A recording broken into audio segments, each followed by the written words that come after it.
Dear students, welcome to RMS education. সামনেই তোমাদের ANM GNM entrance exam. আর সেই এক্সামকে লক্ষ্য করি আজকের এই সেশনে আমি তোমাদের ভৌতবিজ্ঞান থেকে বাছাই করা কিছু ইনফরমেশান ওয়ান লাইনার হিসাবে নিয়ে এসেছি। প্রায় 200টার মতো ইনফরমেশান তোমরা আজকের এই ক্লাস থেকে পাবে। তাই প্রত্যেককে বলবো খুব মনোযোগ সহকারে ক্লাসটা দেখার জন্য, কারণ এই ইনফরমেশানগুলো তোমাকে কিন্তু পরীক্ষায় অ্যান্সার করে আসতে সাহায্য করবে। তাই প্রত্যেককে বলবো ক্লাসটিকে লাইক করো, চ্যানেলটিকে সাবস্ক্রাইব করে পাশে থাকা বেল আইকনটি প্রেস করে রেখো এবং ক্লাসগুলিকে বন্ধুদের মধ্যে প্রচুর পরিমাণে শেয়ার করো। আশা রাখবো এই ধরনের সেশন তোমাদের আপকামিং এক্সামের জন্য খুবই হেল্পফুল হবে। তাহলে চলো আজকের সেশন শুরু করা যাক। তো ডিয়ার স্টুডেন্টস, আমি জাস্ট ইনফরমেশানগুলোই একদম বাছাই করে তোমাদের জন্য নিয়ে এসেছি। তাই আমি ইনফরমেশানগুলো তোমাদেরকে আমি শুধু শেয়ার করছি। দেখো, প্রথম রয়েছে ওজন, বেগ, ত্বরণ, সরণ, এদের মান অভিমুখ যুক্ত হয়, এরা কিন্তু ভেক্টর রাশি। ঠিক আছে, ওজন, বেগ, ত্বরণ, সরণ, এরা মান এবং অভিমুখ যুক্ত হয়, এরা ভেক্টর রাশি, মানে এদের মানও আছে অভিমুখও আছে, তাই এরা ভেক্টর রাশি। নেক্সট দেখো, ক্ষেত্রফল, আয়তন ইত্যাদি যা প্রাথমিক এককগুলি থেকে প্রাপ্ত হয় তা হচ্ছে লব্ধ একক। ঠিক আছে, মানে যেসব এককগুলো প্রাথমিক একক থেকে প্রাপ্ত হয় তাদেরকে আমরা বলি লব্ধ একক। তার মধ্যে এক্সাম্পল কি? ক্ষেত্রফল, আয়তন। ঠিক আছে, বোঝা যাচ্ছে প্রত্যেকের? নেক্সট দেখো, দ্বন্দ্বের ব্যাস, গোলকের ব্যাস এইসব মাপা হয় কিন্তু স্লাইড ক্যালিপার্সের সাহায্যে। কিসের সাহায্যে মাপা হয় বললাম? স্লাইড ক্যালিপার্সের সাহায্যে। ঠিক আছে, সরু তারের ব্যাস মাপতে ইউজ করা হয়, এটা স্ক্রু লেজ নয়, স্ক্রু গেজ। ঠিক আছে, এটা হচ্ছে লেজ নয়, এটা গেজ। ঠিক আছে, স্ক্রু গেজ। ঠিক আছে, সরু তারের ব্যাস মাপতে আমরা স্ক্রু গেজ ইউজ করি। বস্তুর ওজন মাপা হয় স্প্রিং তোলা যন্ত্রের সাহায্যে। বস্তুর ওজন মাপা হয় স্প্রিং তোলা যন্ত্রের সাহায্যে। ঠিক আছে, আর কি বলেছিলাম? ভর তাহলে কিসের সাহায্যে মাপা হবে? ভর মাপা হবে কিন্তু মনে রাখবে সাধারণ তোলা যন্ত্রের সাহায্যে। একটি বলছে কি, একটি বহিষ্ঠ চুম্বকের সাহায্যে, এটা একটু ডেটাটা একটু আমাদের মিস্টেক হয়েছে, তো পরেরটা দেখো, সময় পরিমাপের আধুনিক পদ্ধতি হলো সিজিয়াম ঘড়ি। ঠিক আছে, চৌম্বক ক্ষেত্রে সিজিয়াম পরমাণু কম্পন দ্বারা এক্ষেত্রে সময়টা নির্ণীত হচ্ছে। নেক্সট কি বলেছে? 8 নাম্বার দেখো, বস্তুর ভার পরিবর্তনশীল কিন্তু ভর অপরিবর্তনীয়। বস্তুর যে ভারটা দেখো, বিভিন্ন জায়গায় কিন্তু বস্তুর ভারটা কিন্তু পরিবর্তন হয়, কিন্তু ভরকে তুমি যেখানকে নিয়ে যাও ভর কিন্তু অপরিবর্তনীয়। এটা দিয়ে কিন্তু পরীক্ষায় প্রশ্ন আসে যে কোথায় ভার বেশি হয়, কোথায় ভার কম হয়, তোমাদের কিন্তু আমি করিয়েওছি। ঠিক আছে, তো মনে রাখবে বস্তুর ভার হচ্ছে পরিবর্তনশীল, বস্তুর ভর হচ্ছে অপরিবর্তনীয়। তো এই যে ইনফরমেশনগুলো দিচ্ছি, এগুলো দিয়ে দেবে পরীক্ষাতে, কিন্তু তোমাকে এমন প্রশ্ন এলো এই ইনফরমেশনগুলো তোমাকে কাজে লাগিয়ে কিন্তু অ্যান্সার করতে হচ্ছে। তার জন্য আমি ওয়ান লাইনার হিসাবে তোমাদেরকে শেয়ার করছি। পৃথিবীর 2 মেরুতে কিন্তু জি এর মান বেশি। মনে রাখবে, তার মানে পৃথিবীর 2 মেরুতে জি এর মান বেশি হওয়া মানে সেখানে ভারটাও বেশি হবে 2 মেরুতে। ঠিক আছে, পৃথিবীর কেন্দ্রে বস্তু ভার শূন্য হয়ে যায়। পৃথিবীর কেন্দ্রে কিন্তু বস্তুর ভার শূন্য হয়ে যায়। দেখতে পাচ্ছ এই যে ইনফরমেশনগুলো কতটা কাজে লাগবে তোমাদের? প্রত্যেকে বুঝতে পারছো নিশ্চয়ই যে এই ক্লাসটার গুরুত্ব কতটা। প্রতিটি মানে পৃথিবীর কেন্দ্রে বস্তুর ওজন কিন্তু শূন্য। নেক্সট দেখো, ল্যান্ডডল্টের পরীক্ষাটি ভরের অবিনাশিতা সূত্রের সঙ্গে সম্পর্কিত। বলছে একটি কাঁসার বাটির গায়ে হাতুড়ি দিয়ে আঘাত করলে যান্ত্রিক শক্তি কিসে পরিণত হয়? যান্ত্রিক শক্তি শব্দ শক্তিতে পরিণত হয়। প্ল্যাটিনাম তারকে খুব উত্তপ্ত করা হলে তাপ শক্তি আলোক শক্তিতে রূপান্তরিত হয়। আমি যে এই জায়গাটা তোমাদের কিন্তু বলেছিলাম আগের দিন কার্যক্ষমতা শক্তি পড়ানোর সময়, যে এই জায়গাটা কিন্তু প্রত্যেকে ভালো করে পড়বে, যে বিভিন্ন যন্ত্রে কোন শক্তি রূপান্তরিত হচ্ছে। নেক্সট দেখো, তাপ শক্তি গতিশক্তিতে রূপান্তরের একটি উদাহরণ হলো কি? রেল ইঞ্জিনের চলা, এখানে তাপ শক্তিটা গতিশক্তিতে রূপান্তরিত হচ্ছে। টেলিফোনে কি হচ্ছে? শব্দ শক্তি তড়িৎ শক্তিতে রূপান্তরিত হচ্ছে। ঠিক আছে, নেক্সট দেখো, বস্তুর প্রাথমিক ও শেষ অবস্থান যদি মিলে যায় তাহলে সরণ শূন্য হয়। ধরো এখান থেকে বস্তু শুরু করেছে যাতায়াত, আবার ফিরে এসেছে এখানেতে, তাহলে বস্তুর সরণ কী হলো? সরণ কিন্তু শূন্য। সরণ হচ্ছে আলটিমেট শূন্য। ঠিক আছে, এটা কিন্তু প্রশ্নে বলা হয়েছে। দ্রুতি কিন্তু একটা স্কেলার রাশি। দ্রুতি একটা কিন্তু স্কেলার রাশি। আর সরণ ডিসপ্লেসমেন্ট এটা কিন্তু ভেক্টর রাশি। ডিসপ্লেসমেন্ট কিন্তু ভেক্টর রাশি, এর কিন্তু একটা অভিমুখ রয়েছে। সময়ের সাপেক্ষে সরণের হার হচ্ছে বেগ। সময়ের সাপেক্ষে সরণের হারকে বেগ বলা হয়। আর ঋণাত্মক ত্বরণকে বলা হচ্ছে মন্দন। ঋণাত্মক ত্বরণকে বলা হচ্ছে মন্দন। ঠিক আছে, নেক্সট দেখো, এমকেএস পদ্ধতিতে, এটা প্রিন্সিপাল নামক গ্রন্থের প্রথম ভাগে রয়েছে। ঠিক আছে, এই ত্বরণের যে এককটা এটা রয়েছে এখানেতে। নিউটনের এটা মানে দেখো, নিউটনের যে গতিসূত্রগুলো এগুলো একটু ভুল হয়েছে। ঠিক আছে, একটু ভুল হয়েছে, টাইপিং মিস্টেক হয়েছে। নিউটনের গতিসূত্রগুলো কিন্তু এই প্রিন্সিপিয়া নামক গ্রন্থের মধ্যে রয়েছে। ঠিক আছে, আর বিমানের সেফটি ভালভের তত্ত্বটা কি? গতিজাড্যের কারণে হয়ে থাকে। ভরবেগের ধারণা পাওয়া যায় নিউটনের দ্বিতীয় গতিসূত্র থেকে। কি বললাম, ভরবেগের ধারণা পাওয়া যাচ্ছে নিউটনের দ্বিতীয় গতিসূত্র থেকে। নেক্সট দেখো, ভরবেগের একক কি? গ্রাম সেন্টিমিটার পার সেকেন্ড। বস্তুর ভর ও বেগের গুণফল দ্বারা ভরবেগ প্রকাশিত হয়। ভর ও বেগের গুণফলই হচ্ছে ভরবেগ। সিজিএস পদ্ধতিতে বল একক কি? ডাইন। ঠিক আছে। বন্দুক থেকে গুলি ছোড়ার সময় যে বন্দুক ছোঁড়ে সে পিছন দিকে একটা ধাক্কা খায়, এটা কোন সূত্রকে প্রমাণ করে? এটা হচ্ছে নিউটনের তৃতীয় গতিসূত্রকে প্রমাণ করে, যে প্রত্যেক ক্রিয়ার একটা সমান ও বিপরীত প্রতিক্রিয়া রয়েছে। রকেট দ্রুত গতিতে গমন, এটা কি? নিউটনের তৃতীয় সূত্রকে মেনে চলে, প্রমাণ করে আর কি। পরের প্রশ্ন, প্রযুক্ত বলের অভিমুখ ও সরণের অভিমুখ পরস্পরের সঙ্গে লম্বভাবে হলে কৃতকার্য শূন্য হয়। আমি তোমাদের আগের ক্লাসে বলেছি, প্রযুক্ত বলের অভিমুখ ও সরণের অভিমুখ যদি পরস্পরের লম্ব হয় বা যে 90 ডিগ্রি হয় মানে লম্ব, 90 ডিগ্রি মানে লম্ব। তো এই যদি সরণটা মানে ডব্লিউ সমান যে এফ এস কস থিটা ছিল, এই কস থিটা মানে থিটার মানে যদি 90 ডিগ্রি হয় তাহলে কিন্তু কৃতকার্য শূন্য হবে। আর ঋণাত্মক কখন হয় আমি আগের ক্লাসে বলেছি, দেখে নিও। নেক্সট দেখো, কার্যের যদি বল প্রয়োগে বস্তু সরণ না হয় তবে বিজ্ঞানের দৃষ্টিতে কিন্তু কোনো কাজ হয় না। কালকে একটা এক্সাম্পল দিয়েছিলাম, তুমি দেয়ালকে ঠেলছো কিন্তু দেয়ালটা সরছে না, এখানে কোনো কি কাজ হচ্ছে? এখানে কোনো কাজই হচ্ছে না। কার্যের পরম একক কি? Erg, joule, Newton. এফপিএস পদ্ধতিতে ক্ষমতা ব্যবহার একক কি বলো? Horse power. ঠিক আছে, হর্স পাওয়ার হচ্ছে ক্ষমতা ব্যবহার একক, আর 1 হর্স পাওয়ার সমান হচ্ছে 746 ওয়াট। নেক্সট দেখো, নলকূপের হাতল, তুলাদণ্ড এগুলো সব কিন্তু প্রথম শ্রেণীর লিভার, আগের ক্লাসে বলেছি, এবং এদের যান্ত্রিক সুবিধা হচ্ছে 1। দ্বিতীয় শ্রেণীর লিভারের যান্ত্রিক সুবিধা সবসময় কিন্তু পাওয়া যায় 1-এর বেশি। নৌকার ডাঁট দ্বিতীয় শ্রেণীর লিভার। তৃতীয় শ্রেণীর লিভারে ভরকে এটা বাদ দাও, ডেটাটা একটু ভুল রয়েছে। যে তাপ বস্তুর উপর প্রয়োগ করলে বস্তুর অবস্থার পরিবর্তন ঘটে তাকে কিন্তু বলা হচ্ছে লিন তাপ। ঠিক আছে, কিন্তু উষ্ণতা অপরিবর্তিত থাকে।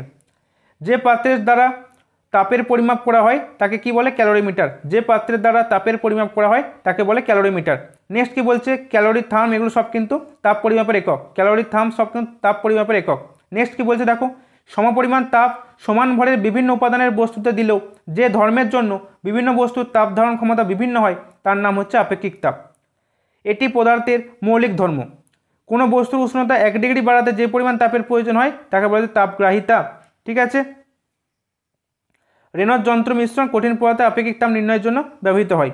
নেক্সট দেখো, তাপগতিবিদ্যা সূত্রের প্রবক্তাকে? জুল। ঠিক আছে, তাপগতিবিদ্যা সূত্রের প্রবক্তা হচ্ছে জুল। পারমাণবিক তাপ সূত্রের প্রণেতা হচ্ছে ডুলং এবং পেটিটি।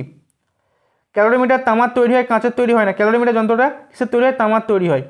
দ্বিধাতব পাতের বক্রতাকে কাজে লাগিয়ে তাপস্থাপক তৈরি হয়, মানে থার্মোস্ট্যাট তৈরি করা হয়। ঠিক আছে, ইনকিউবেটর প্রভৃতি যন্ত্রকে তাপমাত্রা নিয়ন্ত্রণের জন্য তাপস্থাপক ব্যবহৃত হয়। ঠিক আছে, মানে থার্মোস্ট্যাট কিন্তু এখানে ইউজ করা হয়। পরীক্ষাগারে পুলিশ জারের যন্ত্র দ্বারা, ঠিক আছে, কঠিন পদার্থ দৈর্ঘ্য প্রসারণ গুণাঙ্ক নির্ণয় করা হয়। রেল লাইন পাতার সময় 2 রেল লাইনের জোড়ার মুখে ফাঁক রাখা হয়, কারণ ঘর্ষণে বা সূর্যকিরণে লোহা উত্তপ্ত হলে প্রসারিত হয়, এই কারণে। পাইরেক্স কাঁচের প্রসারণ গুণাঙ্ক কম হয়, তা দিয়ে পরীক্ষাগারে যন্ত্রপাতি নির্মিত করা হয়। ডিলাচোমিটার, ঠিক আছে, বা আয়তন থার্মোমিটার যন্ত্রের দ্বারা তরলের আপাত প্রসারণ গুণাঙ্ক নিয়ন্ত্রণ করা হয়। একটি গ্লাস কানায় কানায় জলপূর্ণ আছে, এই অবস্থায় জলের ভিতর এক টুকরো বরফ ভাসছে। বরফের টুকরো গলে গেলেও গ্লাসটি থেকে জল উপচে পড়বে না, এটা কিন্তু মাথায় রাখবে। পরীক্ষায় প্রশ্ন এলো যে একটি গ্লাস কানায় কানায় জলপূর্ণ আছে, এই অবস্থায় জলের ভিতরে একটা বরফ টুকরো ভাসছে, যদি বরফটা গলে যায় তাহলে কি গ্লাস থেকে জল উপচে পড়বে? মনে রাখবে, গ্লাস থেকে জল কিন্তু উপচে পড়বে না। চাপ ও তাপমাত্রা পরিবর্তনের সঙ্গে গ্যাসের আয়তনের পরিবর্তন, চাপের পরিবর্তনের সূত্রগুলি বয়েলের সূত্র এবং চার্লসের সূত্র। ঠিক আছে, বরফ গড়ানোর লিন তাপ হচ্ছে 80 ক্যালোরি। বটমূল্য পরীক্ষাটি কিন্তু পুনঃস্থিতিভবন সংক্রান্ত। 3 ভাগ গুঁড়ো বরফ এবং 1 ভাগ লবণ মেশালে যে মিশ্রণ পাওয়া যায় সেটা হচ্ছে হিমমিশ্র, যেখানে 3 ভাগ গুঁড়ো বরফ থাকে এবং 1 ভাগ লবণ থাকে। নেক্সট দেখো, টিন, সীসা এবং বিসমাথের সংকর ধাতু হচ্ছে রোজ মেটাল। নেক্সট প্রশ্ন, কোনো বাষ্প সংকট তাপমাত্রা ঊর্ধ্বে থাকলে তাকে গ্যাস বলা যায়। বাষ্প আর গ্যাস কিন্তু সমার্থক নয়, মাথায় রাখবে। যে উষ্ণতায় দ্রবণের মধ্যে থাকা দ্রাব্য এবং দ্রাবক একসঙ্গে কঠিনে পরিণত হয় তাকে ওই দ্রবণে ইউটেকটিক উষ্ণতা বলে। ঠিক আছে, কর্পূর, ন্যাপথালিন প্রভৃতি ঘরের উষ্ণতাতেই সরাসরি বাষ্পে পরিণত হতে পারে, এই ঘটনাকে বলা হচ্ছে ঊর্ধ্বপাতন। বর্ষাকালে জলীয় বাষ্প বেশি থাকায় ভিজে কাপড় প্রভৃতি থেকে বাষ্পন ধীরে ধীরে ঘটায়, শুকোতে দেরি হয়। ঠিক আছে, তো বর্ষাকালে পরীক্ষায় প্রশ্ন হলো বর্ষাকালে ভিজে কাপড় শুকাতে দেরি হয় কেন? কারণটা হচ্ছে এটা। ঠিক আছে, এরকম কারণটা অপশান দিয়ে দেবে, তোমাকে চুজ করতে হবে। প্রায় তোমাদের অনেকটা কভার হয়ে যাবে, দেখো ফিজিক্সটা অনেকটা কভার হয়ে যাবে এই ইনফরমেশনগুলোর মধ্যে থেকে। প্রমাণ চাপ ও নির্দিষ্ট উষ্ণতায় তরলের সমস্ত অংশ থেকে বাষ্প দ্রুত হারে কিন্তু যে দ্রুত বাষ্পায়ন প্রক্রিয়া সেটা হচ্ছে স্ফুটন। ঠিক আছে, তরলের উপর চাপ বাড়ালে স্ফুটনাঙ্ক বাড়ে, এটা কিন্তু মনে রাখবে, এবং চাপ কমালে স্ফুটনাঙ্ক কমে। ফ্রাঙ্কলিংকের পরীক্ষা হচ্ছে তরলের স্ফুটনাঙ্কের উপর চাপের প্রভাবকে প্রমাণ করে। তরলের উপর চাপ বাড়িয়ে স্ফুটনাঙ্ক বাড়ানোর একটি পরিচিত যন্ত্রের নাম হচ্ছে প্রেসার কুকার। প্রেসার কুকার কিন্তু এই নীতিতে কাজ করে যে চাপ বাড়িয়ে স্ফুটনাঙ্কটা বাড়ানো হচ্ছে। মেঘহীন আকাশ, স্থির বাতাস, বায়ুতে জলীয় বাষ্পের পরিমাণ প্রভৃতি উপর শিশির জমা নির্ভর করে। কী কী বললাম? মেঘহীন আকাশ, স্থির বাতাস, বায়ুতে জলীয় বাষ্পের পরিমাণ, এদের উপর কিন্তু শিশির জমা নির্ভর করে। পরীক্ষায় প্রশ্ন এলো শিশির জমা নিচের কোন বিষয়ের উপর নির্ভর করে, দিয়ে তোমাকে 4টে অপশান দিয়ে দিল। যে উষ্ণতায় কোনো নির্দিষ্ট পরিমাণ বায়ু তার মধ্যে উপস্থিত জলীয় বাষ্প দ্বারা সম্পৃক্ত হয় তাকে কিন্তু ওই বায়ুর শিশিরাঙ্ক বলে। বাতাসে স্থিত জলীয় বাষ্প ঘনীভূত হয়ে বাতাসে ভাসমান ধূলিকণার গায়ে জমে জলবিন্দুর আকারে বাতাসে ভেসে বেড়ায়, এটাই হচ্ছে কি? কুয়াশা। ঠিক আছে, প্রত্যেকে বলবো ভিডিওটা পজ করে কিন্তু ভালো করে পড়বে। ঠিক আছে, আমি জাস্ট তোমাদের সাথে শেয়ার করছি। প্রত্যেকে বলো ভিডিওটা পজ করো, পজ করে কিন্তু এই যে ইনফরমেশনগুলো তোমাদের দেওয়া হচ্ছে নিজেরা মাথায় ঢোকাও ভালো করে পড়ে। আমি যেটুকু বলা সেটুকু বলে দিচ্ছি তোমাদেরকে। স্টিমের লিন তাপ কত? 537 ক্যালোরি পার গ্রাম। লিন তাপের স্বীকৃত আন্তর্জাতিক একক হচ্ছে জুল পার কিলোগ্রাম। জল দিলে আগুন নিভে যায় কারণ জলের এক্ষেত্রে স্টিমে পরিণত হোক, তার প্রয়োজনীয় লিন তাপ ওই জ্বলন্ত বস্তু থেকে সংগ্রহ করে এবং ফলে জ্বলন্ত বস্তুর যেমন তাপক্ষয় হয় তেমনি বাইরের অক্সিজেন উদ্ভূত স্টিমের ঘেরাটোপ ছিন্ন করে জ্বলন্ত বস্তুর কাছে আসতে পারে না। ঠিক আছে, পরের প্রশ্ন দেখো, ভূপৃষ্ঠের কাছে শিশির ভালো জমায় গাছের পাতা থেকে ঘাসের ডোগায় শিশির ভালো জমে। কী বলছে? গাছের পাতা থেকে ঘাসের ডোগাতে কিন্তু শিশির ভালো জমে ভূপৃষ্ঠের কাছে শিশির ভালো জমার জন্য। নেক্সট বলছে বর্ষাকালে চেয়ে শীতকালে ভেজা কাপড় দ্রুত শোকায় কারণ শীতকালে তাপমাত্রা অনেক কম থাকা সত্ত্বেও কারণ আপেক্ষিক আর্দ্রতা। ঠিক আছে, যার জন্য কিন্তু বর্ষাকাল চেয়ে শীতকালে ভেজা কাপড় দ্রুত শোকায়। দুই ঘরের বা স্থানের তাপমাত্রা এক হলেও আপেক্ষিক আর্দ্রতার ভিন্নতার জন্য ভিন্ন স্থানে ভিন্ন রকম আরাম বোধ হয়। যে ঘরে আপেক্ষিক আর্দ্রতা বেশি সে ঘরে থাকতে কষ্ট বেশি, এটা কিন্তু মনে রাখবে। যে ঘরে আপেক্ষিক আর্দ্রতা বেশি সেই ঘরে থাকতে কিন্তু কষ্ট বেশি। নেক্সট হচ্ছে বলছে যে সব ধাতু তাপের উত্তম পরিবাহী, রূপা ও তামা তার মধ্যে হচ্ছে সবথেকে অতি উত্তম পরিবাহী। ঠিক আছে, রূপা এবং তামা সবথেকে উত্তম পরিবাহী। উল, তুলা, অ্যাসবেস্টাস, কাঁচ, রবার এরা তাপের কুপরিবাহী। কী বললাম? উল, তুলা, অ্যাসবেস্টাস, কাঁচ, রাবার একদম তাপের কুপরিবাহী। নেক্সট দেখো, বায়ু তাপের কুপরিবাহী, কিন্তু বায়ু তাপের কুপরিবাহী। যে পদার্থ তাপের উত্তম বিকিরক সেই হচ্ছে উত্তম শোষক। যে তাপের উত্তম বিকিরক হবে সেই কিন্তু উত্তম শোষক হবে। কোনো কৃষ্ণ বস্তু তাপের ভালো বিকিরক ও শোষক, কিন্তু চকচকা বস্তু তাপের মন্দ বিকিরক ও শোষক। ঠিক আছে, কৃষ্ণ বস্তু কিন্তু তাপের ভালো বিকিরক এবং শোষকও, আর চকচকা বস্তু তাপের মন্দ বিকিরক এবং শোষক। ছোট দৈর্ঘ্যের তাপ তরঙ্গ কাঁচের ভিতর দিয়ে চলে যেতে পারে কিন্তু কম উত্তপ্ত বস্তু থেকে বিকীর্ণ অপেক্ষিত দীর্ঘ তাপ তরঙ্গ কাঁচ ভেদ করতে পারে না। কাঁচের এই ধর্মকে অবলম্বন করেই শীতের দেশে গ্রিন হাউস নির্মাণ করা হয়। গ্রিন হাউস নির্মাণ করা হয় কোন ধর্মের উপর? খুব সুন্দর করে লেখা রয়েছে। যে শব্দ মাধ্যমের ভেতর দিয়ে আলো সব দিকে সমান বেগে বইতে পারে তাকে সমসত্ব মাধ্যম বলে, যেমন কাঁচ, বাতাস, জল, এসব হচ্ছে ঈশ্বর স্বচ্ছ মাধ্যম। সমসত্ব স্বচ্ছ মাধ্যমে আলো সরল রেখায় চলে। আপাতন কোণ যত বড় হয় প্রতিফলিত রশ্মির পরিমাণ তত বেশি হয়। আলোক রশ্মি দুই রকমের প্রতিফলন হয়, নিয়মিত এবং বিক্ষিপ্ত। নিয়মিত প্রতিফলনের ফলে প্রতিবিম্ব গঠিত হয়, যেমন আয়না ইত্যাদি থেকে নির্গত আলোক রশ্মি এ ধরনের প্রতিফলন সক্ষম। আর বিক্ষিপ্ত প্রতিফলনের ফলে প্রতিফলনটিকে দেখতে পাওয়া যায়। প্রতিবিম্ব দুই প্রকার হয়, সৎ আর অসৎ। সিনেমার পর্দায় যে প্রতিবিম্ব গঠিত সেটা হচ্ছে সৎবিম্ব, মনে রাখবে, ইম্পর্টেন্ট প্রশ্ন। আয়নায় বা জলে যে প্রতিবিম্ব হয় সেটা হচ্ছে অসৎবিম্ব। স্নেলের সূত্রটা হচ্ছে প্রতিসরণের সঙ্গে সম্পর্কযুক্ত। ঘন মাধ্যমে অবস্থিত কোনো বস্তুকে লঘুতর মাধ্যম থেকে দেখলে বস্তুটি উপরের দিকে উঠে এসেছে বলে মনে হয়। বায়ুমণ্ডলের বিভিন্ন স্তরের ঘনত্ব বিভিন্ন হওয়ায় ও স্তরগুলির প্রতিসরাঙ্ক প্রতি মুহূর্তে বদলানোর জন্য নক্ষত্র দেখে আপাত আলোক রশ্মির গতিপথের পরিবর্তন হয়। ঠিক আছে, কারণ বিভিন্ন স্তরের ঘনত্ব বিভিন্ন হচ্ছে এবং স্তরগুলির প্রতিসরাঙ্ক প্রতি মুহূর্তে বদলাচ্ছে, এর জন্য নক্ষত্র থেকে যে আলোক রশ্মি আপতিত হচ্ছে তার গতিপথের পরিবর্তন দেখা যাচ্ছে। ফলে কী হচ্ছে? দর্শকদের চোখে নক্ষত্রের উজ্জ্বলতা কিন্তু হ্রাস বৃদ্ধি ধরা পড়ে, নক্ষত্র কখনো মিটমিট করে জ্বলে এরকম মনে হয়। নেক্সট দেখো, সংকট কোণ বা সন্ধিকোণের মান আলোর বর্ণ এবং মাধ্যম দুটির প্রকৃতির উপর নির্ভরশীল। সংকট কোণ এবং সন্ধিকোণের মান। আভ্যন্তরীণ পূর্ণ প্রতিফলনের ক্ষেত্রে আলোক রশ্মিকে অবশ্যই ঘন মাধ্যম থেকে লঘু মাধ্যমে যেতে হবে। পরীক্ষায় প্রশ্ন আসে আভ্যন্তরীণ পূর্ণ প্রতিফলনের ক্ষেত্রে আলোক রশ্মি কোন মাধ্যম থেকে কোন মাধ্যমে যায়? মনে রাখবে ঘন মাধ্যম থেকে লঘু মাধ্যমে যায়। ঠিক আছে, নেক্সট দেখো, মরীচিকা হলো এমন একটি প্রাকৃতিক ঘটনা যা আভ্যন্তরীণ পূর্ণ প্রতিফলনের জন্য হয়ে থাকে। পরীক্ষায় প্রশ্ন আসে কিন্তু এটা কিন্তু ইম্পর্টেন্ট ইনফরমেশান। হীরককে উজ্জ্বল দেখানোর কারণ কি? আভ্যন্তরীণ পূর্ণ প্রতিফলন। ম্যাক্সওয়েলের মতানুসারে আলোক তরঙ্গ হলো তড়িৎচুম্বকীয় তরঙ্গ। পৃথিবীতে আলোর বেগই সর্বাধিক। শূন্য মাধ্যমে আলোর গতিবেগ কত? এত কিলোমিটার বা 3 × 10⁸ মিটার পার সেকেন্ড। উত্তল লেন্সের মাঝখানটা মোটা এবং কিনারা সরু হয়, ঠিক আছে, এরকম হচ্ছে উত্তল লেন্স হয়। উত্তল লেন্সকে অভিসারী লেন্সও বলা হয়। উত্তল লেন্সকে উত্তল লেন্সকে অভিসারী লেন্সও বলা হয়।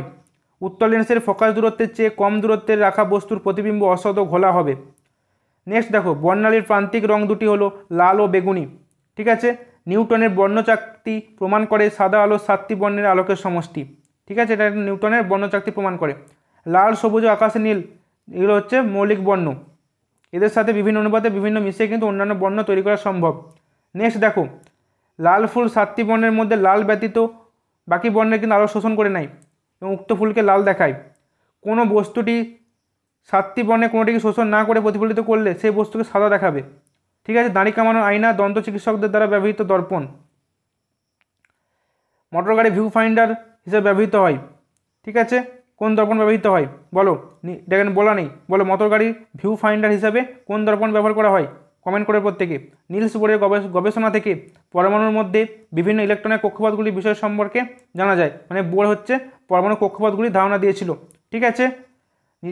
নিউক্লিয়াস মধ্যস্থ নিউট্রন ও প্রোটন কণাগুলিকে নিউক্লিয়ন বলে, ঠিক আছে। নিউক্লিয়াস মধ্যস্থ নিউট্রন ও প্রোটন কণা রয়েছে তাদেরকে নিউক্লিয়ন বলে।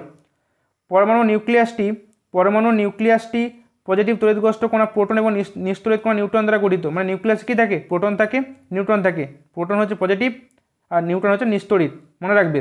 সব মৌলের বাইরে কক্ষে 8টি ইলেকট্রন থাকে, তাদের নিষ্ক্রিয় মৌল বলে, মানে যেসব মৌলের বাইরে কক্ষপথে 8টি ইলেকট্রন থাকে তাদেরকে নিষ্ক্রিয় মৌল বলে। পরের প্রশ্ন, কোনো পরমাণু নিউক্লিয়াসের মধ্যে প্রোটন ও নিউট্রনের মোট সংখ্যাটি হচ্ছে ওই পরমাণুর ভর সংখ্যা। ভর সংখ্যা মানে কি, প্রোটন সংখ্যা প্লাস নিউট্রন সংখ্যা, ঠিক আছে।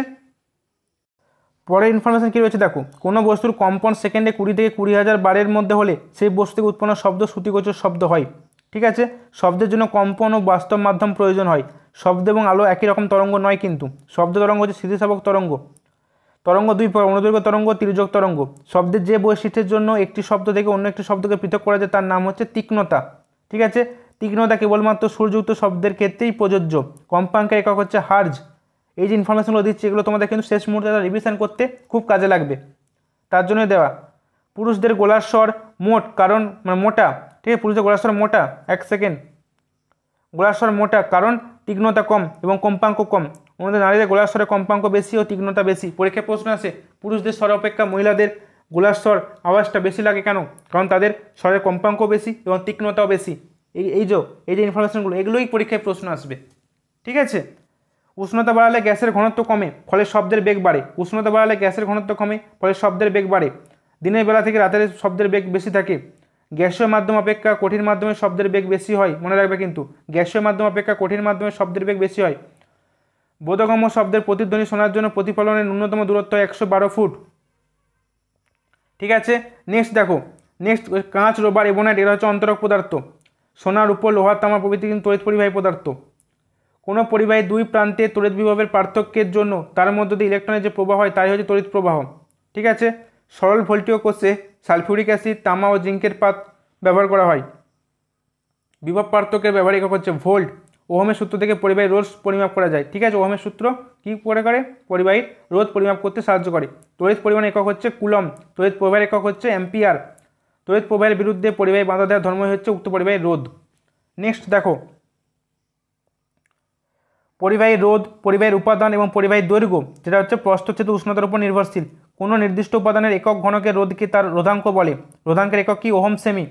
রিওস্ট্যাট যন্ত্রের সাহায্যে রোধকে বাড়ানো বা কমানো যায়। তড়িৎ কোষে তড়িৎচালক বলকে প্রকাশ করার জন্য ভোল্ট একক ব্যবহৃত হয়। সরল ভোল্টীয় কোষের ইএমএফ কত, 1.08 ভোল্ট। টর্চ, লাইট, বেতার প্রভৃতি যন্ত্রে, ঠিক আছে, টর্চ, লাইট এবং বেতার যন্ত্রে তড়িৎ প্রবাহ পাঠানোর জন্য নির্জল কোষ ইউজ করা হয়, ঠিক আছে। এখানে কিন্তু নির্জল কোষ ইউজ করা হয়। সঞ্চয়ক কোষ, ঠিক আছে, এর তড়িৎচালক বলা হচ্ছে 2.1 ভোল্ট। তড়িৎ প্রবাহের চুম্বকীয় ফলের সঙ্গে সম্পর্কযুক্ত হচ্ছে ওরস্টেডের পরীক্ষা। জুলের সূত্র তড়িৎ প্রবাহের তাপীয় ফলের বিষয় সম্পর্কিত, ঠিক আছে। নাইক্রোমের রোধাঙ্ক বেশি হয়, এর বৈদ্যুতিক তাপ উৎপাদন যন্ত্রের ব্যবহার বেশি। কেন ব্যবহার করা, এর রোধাঙ্কটা বেশি, মনে রাখবে। ফিউজ তার হচ্ছে তিন ও সীসা সংকর ধাতুতে তৈরি, এর গলনাঙ্ক খুব কম হয়, এটা কিন্তু মাথায় রাখবে, পরীক্ষায় কিন্তু প্রশ্ন আসে ফিউজ তার দিয়ে। অ্যাম্পিয়ারের সন্তরণ নিয়ম দেওয়া আছে, ফ্লেমিংয়ের বামহস্ত নিয়ম দেওয়া আছে। গ্যালভানোমিটার দ্বারা কী হয়, তড়িৎ প্রবাহের মাত্রা মাপা হয়। নেক্সট দেখো, তড়িৎ বিশ্লেষ্য পদার্থ হিসেবে কী কী কাজ করে। সিলভার নাইট্রেট, তুঁতের দ্রবণ, ঈষৎ অ্যাসিডযুক্ত জল এরা হচ্ছে তড়িৎ বিশ্লেষ্য পদার্থ হিসেবে কাজ করে। ক্যাথোড রশ্মি ফটোগ্রাফিক প্লেটকে নষ্ট করে। ক্যাথোড রশ্মি শক্তি পরিবহন করে ও গতি প্রভাব সৃষ্টি করে। ক্যাথোড রশ্মি হলো তীব্র গতিসম্পন্ন ইলেকট্রনের স্রোত। অনেক সময় পরীক্ষার প্রশ্ন আসতে ক্যাথোড রশ্মি কী জিনিস, মনে রাখবে তীব্র গতিসম্পন্ন ইলেকট্রনের স্রোত হচ্ছে ক্যাথোড রশ্মি। 200টা ইনফরমেশান 157টা হলো, এখনও বাকি রয়েছে। ঠিক আছে, খুব তাড়াতাড়ি তোমাদেরকে আমি বলে দিচ্ছি যাতে করে তোমাদের এই শেষ মুহূর্তে সময়টা যেন নষ্ট হয়। সেই সময় নষ্ট না করার জন্য কিন্তু আমি খুব ফাস্ট বলে দিচ্ছি। তোমরা ভিডিওটা পজ করে কিন্তু দেখে নাও, যেখানে যেটুকু বলার দরকার আমি তোমাদেরকে বলে দিয়েছি। ঠিক আছে, আর যা ক্লাস করানো রয়েছে এর মধ্যে সমস্ত কিছু রয়েছে। জাস্ট একটা রিভিশনের জন্য তোমাদেরকে এই সিরিজটা নিয়ে আসা। আলোর রশ্মির চেয়ে অনেক ছোটো তরঙ্গ দৈর্ঘ্য বিশিষ্ট অদৃশ্য রশ্মি হলো এক্স রশ্মি। এক্স রশ্মি হচ্ছে তড়িৎচুম্বকীয় তরঙ্গ। ঠিক আছে, নেক্সট দেখো, বলছে পাস্কালের সূত্রটি তরলের চাপ সঞ্চালনের সঙ্গে জড়িত। ঠিক আছে, তরলের তাপ যে মানে চাপ সঞ্চালনের সঙ্গে পাস্কালের সূত্র জড়িত। ঘাত বৃদ্ধির নীতিকে কাজে লাগিয়ে হাইড্রোলিক প্রেস। ঠিক আছে, হাইড্রোলিক প্রেসের কার্যনীতি হচ্ছে ঘাত বৃদ্ধির নীতি। তরলে কোনো বস্তু নিমজ্জিত থাকলে উক্ত বস্তুর আপাত ওজনের হ্রাস ঘটে।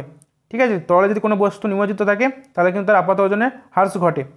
নেক্সট কী বলছে দেখো, তরলে কোনো বস্তু এটা তো হলো। আর্কিমিডিসের নীতি প্রয়োগ করে পদার্থের ঘনত্ব ও অসম আকৃতি বিশিষ্ট বস্তুর আয়তন নির্ণয় করা যায়। নদীর জলের ঘনত্ব সমুদ্র জল অপেক্ষা কিন্তু কম হয়। ঠিক আছে, নদীর জলের প্রবণতাও কিন্তু সমুদ্র জলের থেকে কম, তাই জাহাজ সমুদ্র থেকে নদীতে প্রবেশ করলে বেশি অংশ জলে ডুবে যায়। ব্যারোস্কোপ হচ্ছে একবারে তুলযন্ত্র। ভূপৃষ্ঠে প্রতি বর্গ ইঞ্চিতে বায়ুচাপের পরিমাণ কত থাকে? 14.7 পাউন্ড। তরলে আপেক্ষিক গুরুত্ব মাপায় হাইড্রোমিটার। ল্যাক্টোমিটার হচ্ছে সাধারণ হাইড্রোমিটার। বায়ুর চাপ মাপা হয় ব্যারোমিটারের সাহায্যে। পারস্তম্ভের উচ্চতা দ্রুত কমে গেলে বুঝতে হবে ঝড় আসছে। হুকের সূত্রটি হচ্ছে স্থিতিস্থাপকতার আদি সূত্র। অনুদৈর্ঘ্য পীড়ন অনুদৈর্ঘ্য বিকৃতি অনুপাতি হচ্ছে ইয়ং গুণাঙ্ক। ঠিক আছে, নেক্সট দেখো, বাইরে থেকে প্রযুক্ত বল সরিয়ে নিলে বস্তু তার যে ধর্মের জন্য পূর্বের আকৃতি ফিরে পায় তাকে বলা হয় স্থিতিস্থাপকতা। রবার অপেক্ষা ইস্পাত কিন্তু বেশি স্থিতিস্থাপক। এটা কিন্তু পরীক্ষার প্রশ্ন আসে, রবার অপেক্ষা ইস্পাত এটা কিন্তু বেশি স্থিতিস্থাপক। লোহা, অ্যালুমিনিয়াম ইত্যাদি যা চুম্বকদের আকর্ষিত হয় তা হচ্ছে পরাচম্বক পদার্থ। তা কোনটা পরাচম্বক পদার্থ এক্সাম্পল, পরীক্ষায় প্রশ্ন আসবে। নেক্সট দেখো, তিরস্চম্বক পদার্থের এক্সাম্পল দেখে নাও, অ্যান্টিমনি, বিসমাথ, তামা, পারদ, সোনা, জল। অয়স্চম্বক পদার্থ নরম লোহা, ইস্পাত। ঠিক আছে, নেক্সট কী বলছে দেখো, চুম্বকের সমমেরু পরস্পরকে বিকর্ষণ করে আর বিপরীত মেরু আকর্ষণ করে। বিকর্ষণ হচ্ছে চুম্বকত্বের শ্রেষ্ঠ প্রমাণ। এক ফার্মি সমান দেখো দেওয়া আছে, 1 অ্যাংস্ট্রম দেওয়া আছে, 1 মাইক্রনের মান, 1 আলোকবর্ষের মান। একটু আগে তোমাদের বললাম 4 ডিগ্রি সেন্টিগ্রেড উষ্ণতা 1 কিলোগ্রাম জলের আয়তনকে বলা হচ্ছে 1 লিটার। আর মনে রাখবে 4 ডিগ্রি সেন্টিগ্রেড উষ্ণতায় বিশুদ্ধ জলের ঘনত্ব কিন্তু সব থেকে বেশি হয়। সিজিএস পদ্ধতিতে অভিকর্ষ ত্বরণের মান কত? 981 সেমি/সেকেন্ড স্কোয়ার। শক্তি ও ভরের সম্পর্কিত ই সমান এমসি স্কোয়ার সমীকরণ প্রতিষ্ঠা করেন কি? আইনস্টাইন। এসআই পদ্ধতিতে বলের একক কি? নিউটন। 1 নিউটন সমান 10⁻⁻5 ডাইন। ওয়াট হচ্ছে ক্ষমতার একক। ক্লিনিক্যাল থার্মোমিটারে 95 থেকে 110 ডিগ্রি পর্যন্ত থাকে। সিজিএস পদ্ধতিতে তাপের যান্ত্রিক তুল্যাঙ্ক দেওয়া আছে, মানটা দেখে নেবে। হিমোমিশ্রের তাপমাত্রা কত? -23 ডিগ্রি সেন্টিগ্রেড। ইথানল এবং গ্লিসারিনের স্ফুটনাঙ্ক কত দেখো, স্ফুটনাঙ্ক হচ্ছে 78 ডিগ্রি সেন্টিগ্রেড এবং 290 ডিগ্রি সেন্টিগ্রেড। ঠিক আছে, তো এই 200টা ইনফরমেশান তোমাদের দিলাম, প্রত্যেকে কিন্তু এগুলো একটু ভালো করে পড়বে। ঠিক আছে, এগুলো পড়লেও কিন্তু তোমাদের অনেকটা কাজে লাগবে শেষ মুহূর্তে, একটা ভালো রিভিশন তৈরি হয়ে যাবে। তার জন্য এই সেশন নিয়ে আসা। তাহলে ডিয়ার স্টুডেন্টস, আজকের এই সেশন যদি তোমাদের জন্য হেল্পফুল বলে মনে হয় চ্যানেলটিকে লাইক, শেয়ার ও সাবস্ক্রাইব করতে ভুলো না। প্রত্যেকেই ভালো থেকো, সুস্থ থেকো, ভালো করে পড়াশোনা করো। বাই।